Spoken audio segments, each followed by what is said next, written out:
There's three things that I think are giant, like a perfect storm. If you remember that movie, The Perfect Storm, one came in here, one came in there, one came in there, and the boat got destroyed.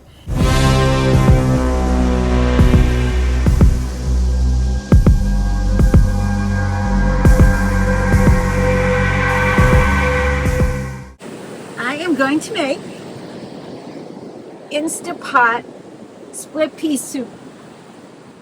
This place is so magical, I swear to God. I mean, look at that. Long Beach Island, New Jersey. Think about what a dream it is to have that view on a day when it's kind of chilly, probably in the 50s, to be able to make split pea soup. This visit has taught me a lot. Mostly it's taught me how much things have changed in like 50 years. Like, I just had my 50-year reunion in high school, and that's the same era of when I used to come to the beach on the weekends. And I would come down here and sit on the beach and relax, and there was cute little cottages everywhere. And now there's not a house on the island that's less than $1 million. That means that this is like rich people land. And you know what? Rich people have it well, because this is really incredible summering and wintering. All these people that live here around, as I was driving from Barnegat down to here, they just were taking that stroll of the boulevard, nicely, cozied up in their coats with their dogs. And you could just see that that was like a routine, because there's not a whole lot to do here in the winter. I got to close this. That wasn't even hard rain until now. The perfect storm for us are the internet, and how we've lost ourselves to the internet. Boys and young men, how they have completely lost themselves because women took all the positions that were given to them without any effort, and so now they don't know how to have effort, my opinion. But I think they need some male mentors to teach them that effort and will and confidence, that's the true strength of a person, whether you're male or female.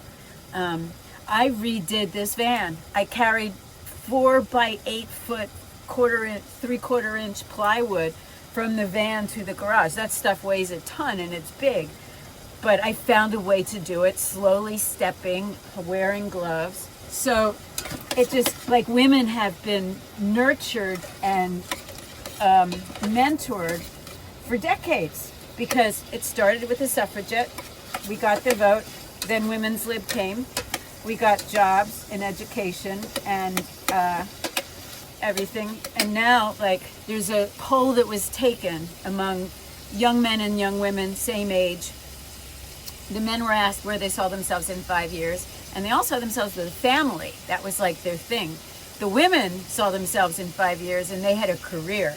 Now, if the women are going for career, and the women are the ones that are going to have to birth the babies, and they're getting their period at 9 years old now, by the time they hit 40, they're going to be in menopause. So there's some issues that need to be straightened out. And I think everybody needs to take a look at, okay, now we'll get into AI.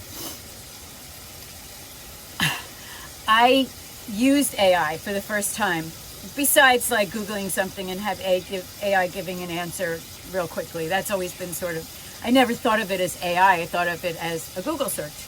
But I used AI to solve a creative business problem. And it was like a brilliant mentor with incredible patience, knowing just the right questions to ask me, to guide me in the right direction so that I could find the perfect answer for me. It was kind, it was supportive, enthusiastic.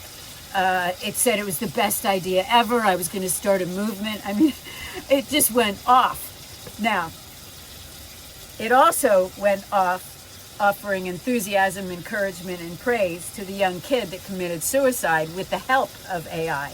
So adjustments are going to need to happen. But when it worked that well at minimizing the workflow for me, where if I wouldn't have had it, I might have given up before I found what I ended up finding. That's going to do crazy things to business. Jobs are going to be gone.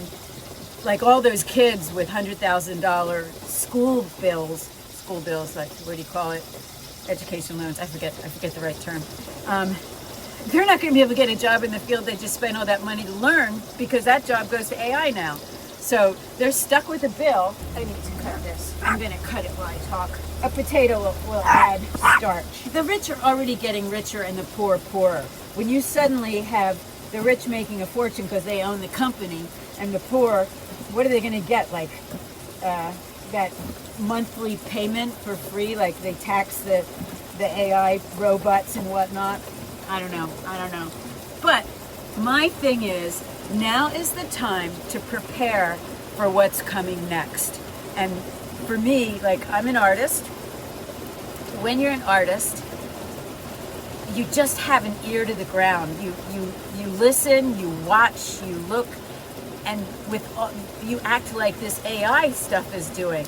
You take all that information and think with it, and you come up with creative solutions. Whether I'm writing a script and I write myself into a corner, a creative solution is what's going to bring me back to the plot or to whatever needs to be done. So artistry is a mindset. It's not, it can be a skill. I learned how to write. I've learned so much about the technique of handling different elements of a screenplay and why they are important. And novel writers know all kinds of things about, what's that blue thing? How did I get a blue thing? And dancers have spent years perfecting their craft, painters as well. Like, I went to school for fine arts and design. I had painting classes. I learned, one of my favorite things I learned, two. Right, the first was from a writing teacher. We're all like students, freshmen, parents just paid this big amount of money. We're sitting there with our easels and the naked lady is there and we're sketching her in charcoal, and you'd sketch, you'd say, do another, and it was like real quick sort of sketching kind of thing. And at the end, we put our pictures up and he critiqued them all. And we were so proud because we had mastered figure drawing. And he said, okay, rip them up. And we're like, what?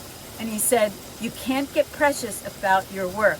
You have to always believe that there's a better idea, a better something behind what you just did. And to me, that was an amazing lesson. The other good lesson was a painting teacher.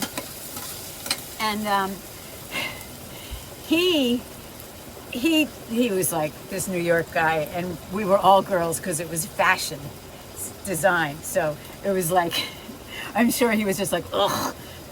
So, and he was very gruff. So he like held up this shirt and said, what color is this? Oh, crap. We held up the shirt and he said, what color is this? And we said, white.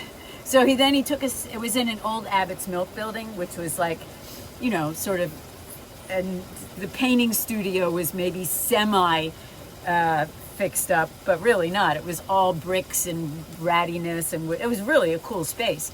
So he took us around to all these different places and he said, what color is it now? And it didn't look white because it was against something that was purple, so it looked another color. And every place he showed us, it was a different color. And so the lesson there was that color is a relationship to what is nearby. And that's really true of just about anything in life. Honesty is in relationship to what it's nearby. If you're around some of the things happening in politics where they lie all the time and you simply said, oh, I'm not tired at all, when you're exhausted, you lied too, but not much of a lie compared to some of that other stuff going on. So I'm totally off track of what I had hoped to talk about, and I haven't gotten enough potatoes in there. I'm going to turn it off and cut potatoes. Okay. All ingredients are in, except the peas and the water. I'm spending the night. I'm going to go up to Barnegat Light again and stay there, because that was really nice. It was really nice at night when everybody was gone, because the fishermen there, they stayed till 12 o'clock at night, some of them. I mean, people that are fishermen are really devoted fishermen. I met these two people, Veronica and Tino, and they come from Atlantic City just to fish here, and they were leaving, I don't know what time they were leaving, but they really like to fish. But when everybody was gone, then the lighthouse was doing its job, and it was like you could see the light scanning the sky, and it just reminded me of the thing in all of this, of then, now, what's next. The thing that stayed stable was the lighthouse. The area hadn't changed, the fishermen still fished, the lighthouse still worked. My point is, everything changes. You either go with the change, or you get screwed by the change. And that is my lesson for today. When this is done, I will show you my split pea soup.